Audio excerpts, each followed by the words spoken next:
Hey hi అస్సలం వాలేకుమ్. ఎలా ఉన్నారు అందరూ? సో మ్యాంగోస్ని, సమ్మర్ని ఎంతమంది మిస్ అవుతున్నారు కామెంట్ చేయండి. ఇంకా మ్యాంగోస్ మిస్ అవ్వటం అంటే సంవత్సరం పాటు నిల్వ ఉంచుకునేది మ్యాంగో పికిల్ తప్పించి మ్యాంగోస్ని మనము నిల్వ ఉంచలేం కదా. ఉంచగలము ప్యూరీని, బట్ కాయ తిన్నంత టేస్ట్ అయితే ఉండదు, ఆ ఫీలింగ్ కూడా రాదనమాట.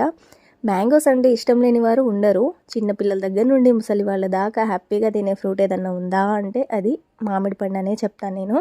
సంవత్సరం పాటు కూర్చొని తినమన్నా తింటాము, నేను నా పిల్లలు, అంత ఇష్టం అనమాట. ఇంకా స్టోరీలోకి వెళ్ళిపోతే అసలు మా పెద్ద పాప కడుపులో ఉన్నప్పుడు మ్యాంగోస్ ఏం తినేదాన్నో అండి. మ్యాంగోస్ తిని తిని ఒక్కసారిగా డెలివరీ అయ్యాను. లడ్డు బేబీ, మామిడి పండు లాంటి తెల్లటి ముఖంతో బీట్రూట్ పెదాలు వేసుకొని నెత్తి నిండా జుట్టేసుకొని ఎంత అందంగా పుట్టిందో మా పాప అయితే.